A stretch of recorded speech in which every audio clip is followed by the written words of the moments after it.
জয় শ্রীরাম, জয় শ্রীরাম। নতুনভাবে তৈরি, নতুনভাবে সুসজ্জিত অযোধ্যাধাম রেল স্টেশন।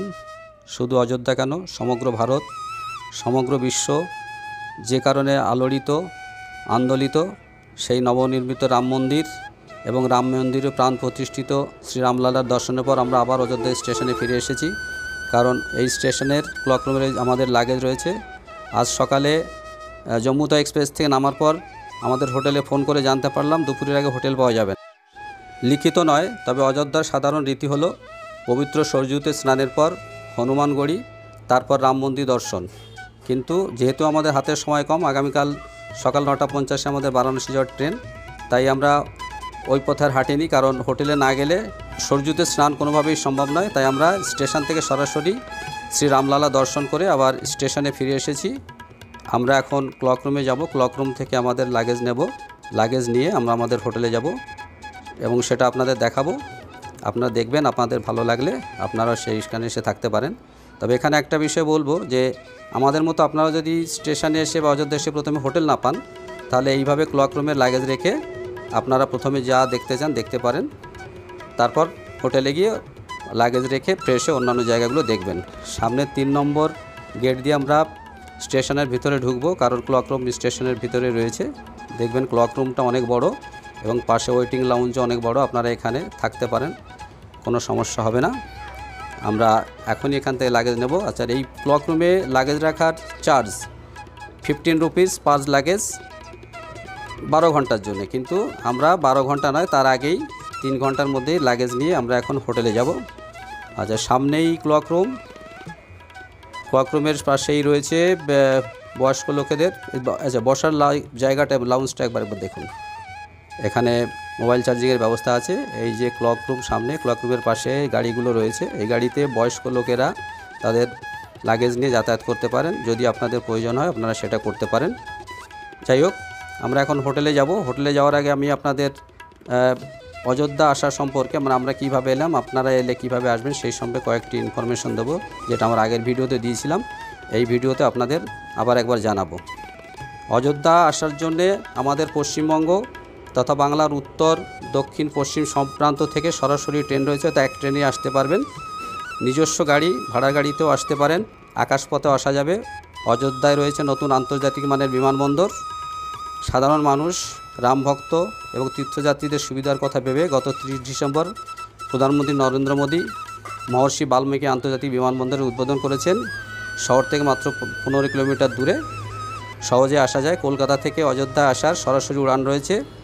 বিমানের ভাড়া নির্দিষ্টভাবে বলা মুশকিল, কারণ প্রতি মুহূর্তে চেঞ্জ হয়, আপনারা জানেন। তবে 1000-500 টাকা ধরে এগোতে পারেন।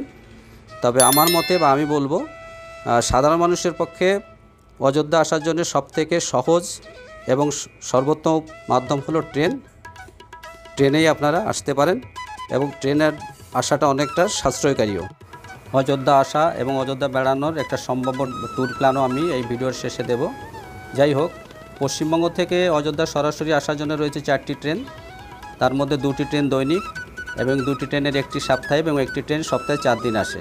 আমি যদি উত্তরবঙ্গ থেকে শুরু করি, তাহলে উত্তরবঙ্গের জলপাইগুড়ি, শিলিগুড়ি, দার্জিলিং, কোচবিহারের অঞ্চলের মানুষের জন্য রয়েছে 1916 কামাখ্যা উদয়পুর কবিগুরু এক্সপ্রেস, যে ট্রেনটি সপ্তাহের প্রতি শুক্রবার ভোর 4:05 নিউ জলপাইগুড়ি স্টেশন থেকে ছেড়ে কাটিহার, ছাপড়া, গোরখপুর হয়ে অযোধ্যায় পৌঁছাচ্ছে রাত 11:30টায়। ফিরতি পথে 1915 কবিগুরু এক্সপ্রেস অযোধ্যায় পাওয়া যাবে প্রতি মঙ্গলবার বিকেল 5:15-তে এবং পরদিন দুপুর 1:35-এ নিউ জলপাইগুড়ি স্টেশনে পৌঁছাবে। অপর চতুর্সাপ্তাহিক অর্থাৎ 13483 মালদা টাউন ভাতিন্দা এক্সপ্রেস প্রতি মঙ্গল, বুধ, শুক্র এবং রবিবার মালদা টাউন স্টেশন থেকে ছেড়ে আসছে। এই ট্রেনটি মালদা টাউন স্টেশন থেকে সন্ধ্যে 7:35-এ ছেড়ে ফারাক্কা স্টেশনে 8:15-তে স্টপেজ দিয়ে সাহিবগঞ্জ, ভাগলপুর, মোকামা, পাটনা, বারাণসী হয়ে অযোধ্যা পৌঁছাচ্ছে পরদিন দুপুর 3:05-এ। ফিরতি পথে এই ট্রেনটি অর্থাৎ ফারাক্কা এক্সপ্রেস প্রতি সোম, বুধ, শুক্র, শনিবার সকাল 10:25 অযোধ্যাধাম স্টেশন ছেড়ে পরদিন সকাল 6:50 মালদা টাউন স্টেশনে পৌঁছাচ্ছে। অপর দৈনিক ট্রেন দুটি অর্থাৎ 1351 জম্মু তাওয়াই এক্সপ্রেস এবং 13009 দুন এক্সপ্রেস যথাক্রমে কলকাতা এবং হাওড়া স্টেশন থেকে ছাড়ে প্রতিদিন। 13151 জম্মু তাওয়াই এক্সপ্রেস কলকাতা স্টেশন থেকে ছাড়ে সকাল 11:45-এ এবং 13009 দুন এক্সপ্রেস হাওড়া স্টেশন থেকে ছাড়ে রাত 8:25 জম্মু তাওয়াই এক্সপ্রেস অর্থাৎ 13151 কলকাতা জম্মু তাওয়াই এক্সপ্রেস কলকাতা স্টেশন থেকে 11:45-এ ছাড়ে, আগেই বলেছি। 11:45-এ কলকাতা স্টেশন থেকে ছেড়ে দুপুর 1:24-এ বর্ধমান, 2:25-এ দুর্গাপুর, 3:15-তে আসানসোল স্টপেজ দিয়ে ধানবাদ, গয়া, দীনদয়াল উপাধ্যায় অর্থাৎ পূর্বতন মোগলসরাই এবং বারাণসী হয়ে অযোধ্যা পৌঁছাচ্ছে সকাল 6:21। দূরত্ব 872 কিলোমিটার, স্লিপার শ্রেণীতে ভাড়া 440 টাকা। আচ্ছা, ফেরার জন্যে ডাউন জম্মু তাওয়াই এক্সপ্রেস অর্থাৎ 13152 জম্মু তাওয়াই এক্সপ্রেস অযোধ্যায় পাওয়া যাবে রাত 8:50-এ এবং পরদিন দুপুর 1:38-এ বর্ধমানে দাঁড়িয়ে 3:40-এ কলকাতায় পৌঁছাচ্ছে। অন্য গাড়িটি অর্থাৎ 13009 দুন এক্সপ্রেস হাওড়া স্টেশন থেকে রাত 8:25-এ ছেড়ে বর্ধমানে রাত 10:17, দুর্গাপুরে 11:27 এবং আসানসোলে 12:06 স্টপেজ দিয়ে ধানবাদ, গয়া, দীনদয়াল উপাধ্যায়, বারাণসী হয়ে অযোধ্যায় পৌঁছাচ্ছে পরের দিন দুপুর 1:50-এ। হাওড়া থেকে অযোধ্যার দূরত্ব 878 কিলোমিটার, স্লিপার শ্রেণীতে ভাড়া 445 টাকা। ফেরার জন্য অযোধ্যা থেকে কলকাতায় ফেরার জন্য এই ট্রেনটি আপনারা অযোধ্যায় পাবেন সকাল 11:35-এ আর পরের দিন ভোর 4:30-এ বর্ধমানে স্টপেজ দিয়ে 7টাতে হাওড়া পৌঁছাবে। দুটি ট্রেনেরই সময়সূচি এবং ফেয়ার চার্ট দিয়ে দিলাম স্ক্রিনে, দেখে নেবে।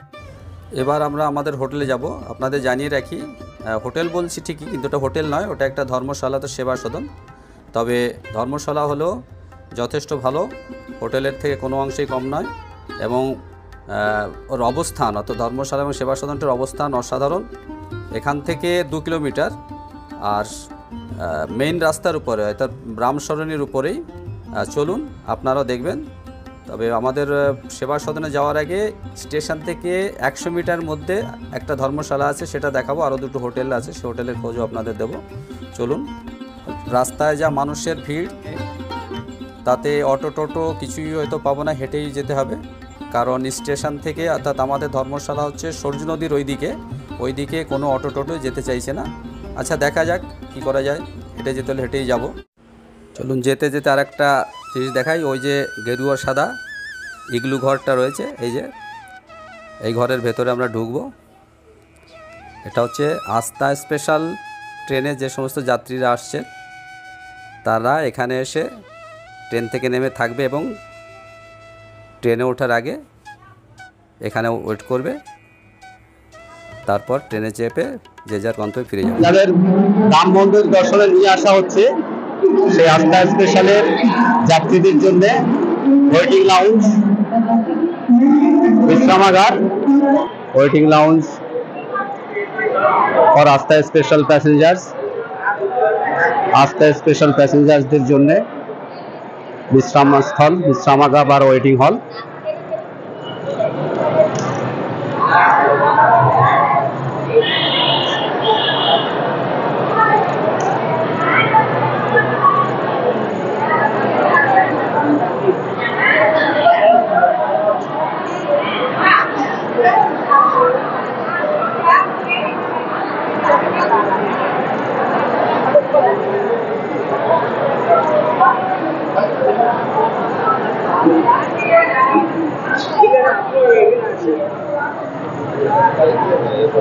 মেইন রাস্তা যাচ্ছে, এদিকে মেইন রাস্তা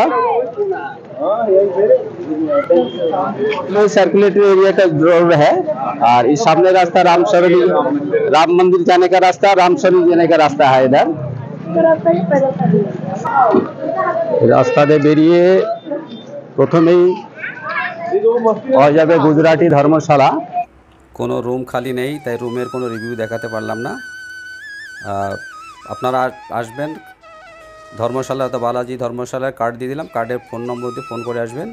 যেটা বলেছিলাম, আশঙ্কা করেছিলাম, অর্থাৎ কোনো টোটো অটো কিছুই পাইনি, আমরা হেঁটেই এলাম। এই জায়গাটা দেখুন, এই ডান দিকে সামনে দেখা যাচ্ছে এটা হচ্ছে তুলসী উদ্যান, একদম রামসরণীর গায়েই। আর এদিক থেকে এই যে রাস্তা এই দিকে যাচ্ছে গাড়ি মোটরসাইকেলটা গেল, এটা হচ্ছে সরজু নদী। আর আমরা এই সামনের গলি দিয়ে ভেতরে ঢুকবো। ওই তুলসী উদ্যানের পিছনে আমাদের সেবা সদন। চলুন। এই যে টোটো যাচ্ছে, ওই রাস্তাতেই যাচ্ছে। দেখুন, এই একটা মহেশ্বরী দেবী সেবা সদন, এখানেও থাকা যায়। আর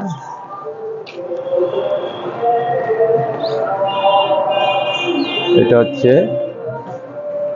বর্ণওয়াল সেবা সদন। বর্ণওয়াল সেবা সদন দেখুন, খুব সুন্দর।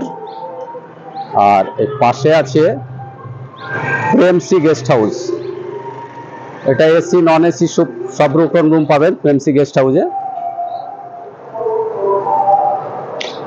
2000 থেকে 3500 টাকার মধ্যে ভাড়া। प्रेमसी गेस्ट हाउस। कितना रूम है आपका? 14 रूम है। 14 रूम। रेंट कैसा है? रेंट रूम के ऊपर डिपेंड करता है। अच्छा, मिनिमम स्टार्टिंग टू स्टार्टिंग आपका नॉन अटैच है 1100। नॉन अटैच भी है? हाँ, कॉमन कॉमन। हाँ अच्छा, कॉमन है। और अटैच जो है वो एक है आपका 2250 का, 2250 का, 2000 का, 2000 का, 2500 का, 2850 का, 3250 का। कोई टैरिफ कार्ड है आपका? टैरिफ कार्ड नहीं है ये, अपना अच्छा गेस्ट हाउस है। अच्छा, ठीक है। आप कोई रूम खाली है? थोड़ा रूम एक बार रूम तो सर अभी कोई खाली है। ओके, एक आपका एक भेजी कार्ड दे दीजिए। Thank you. क्या नाम बोला है? प्रेमसी गेस्ट हाउस। प्रेमसी गेस्ट। आपका क्या नाम है? राहुल मिश्रा मेरा नाम है। राहुल मिश्रा, आप मैनेजर हैं? Thank you. अच्छा, जो किराया बताया है उसमें उसका ऊपर जीएसटी लगेगा क्या? Plus GST included. ओके। দেখুন, প্রেমসি গেস্ট হাউস থেকে বেরিয়ে এলাম। শুনলেন ভাড়া ওটি 1500 থেকে 3500 টাকা। বর্ণওয়াল সেবা সদন রুম আপনাদের দেখাবো।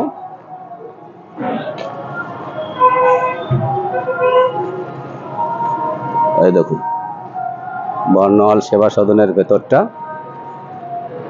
আপনারা এখানে ফোনে বুক করতে পারবেন।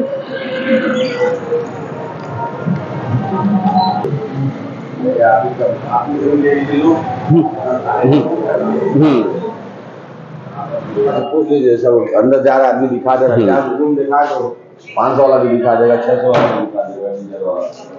हाँ वाले अंदर से जाइए, पहले लेते हैं तो उसका रेट बता देंगे। काम वाला काम जाके बता दो। आले करेगा आगे बढ़ेगा नहीं जाओ मेरे रूम दिखा दे। चलिए।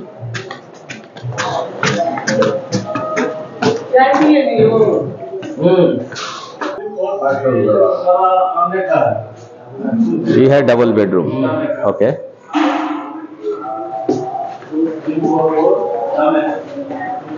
उसका किराया कितना था डबल बेड का? 500 रुपया। ये रूम नंबर है 29 ना, एसी। ये है एसी रूम। 10 रूम ऐसी है। 10 गो एसी रूम है। अच्छा चलेगा 1000 का होगा। ये 1000 ऐसे चलेगा। एसी नहीं चलेगा तो? एसी नहीं चलेगा तो 600 वाला 600 होगा। अच्छा अच्छा, এই রুম দেখুন, বড় রুম, অনেক বড়।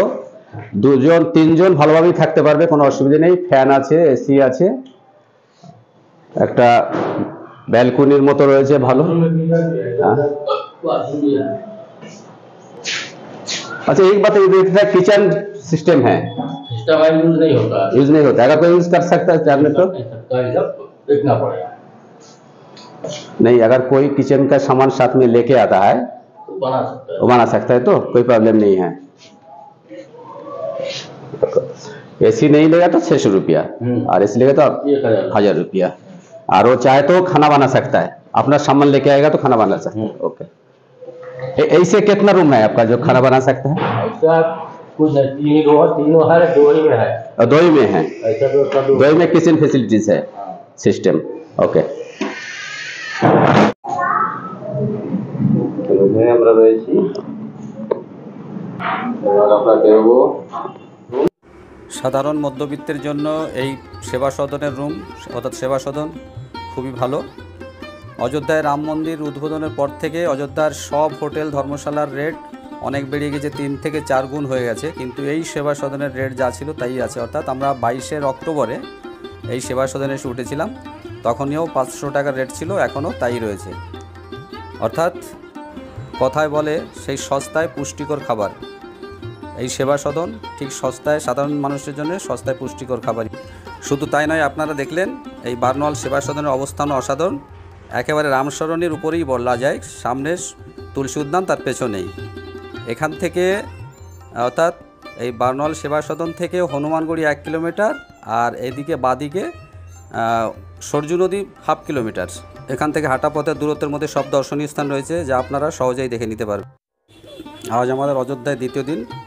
আমি এখন রামশরণের উপরে তুলসীদাস উদ্যানের সামনে দাঁড়িয়ে আছি। আজ আমরা এখান থেকে বেনারস যাব, সকাল 9:50 আমাদের ট্রেন। এই যে ডান দিকে যে ঠেলা গাড়িটা যাচ্ছে, এটা অযোধ্যা স্টেশনের দিকে যাচ্ছে। আজকে এখন সকাল 7:30, ঠান্ডা ভালোই আছে। আমার মাথায় টুপি দেখি আপনারা বুঝতে পারছেন। যাই হোক, আমি অযোধ্যার সম্পূর্ণ অযোধ্যা ভ্রমণের উপর একটা 4 রাত্রি 5 দিন একটা সূচি দিলাম, আপনারা দেখে নেবেন। এই অটোগুলো স্টেশনের দিকে যাচ্ছে। রামভক্ত সাধারণ তীর্থযাত্রীরা সূর্য নদী থেকে স্নান করে অর্থাৎ পবিত্র স্নানের পর ফিরছে, সব দর্শনে বেরোবে। এই আমার বাঁ দিকে 1/2 কিলোমিটারের মধ্যে সূর্য নদীর দিক থেকে সব ফিরছে। বাড়ি থেকে বেরিয়ে বাড়ি পর্যন্ত সম্পূর্ণ অযোধ্যা ভ্রমণের 5 দিনের একটা ভ্রমণ সূচি দিলাম স্ক্রিনে, আপনারা দেখে নিন। পছন্দ হলে এই সূচি মতো আসতে পারেন।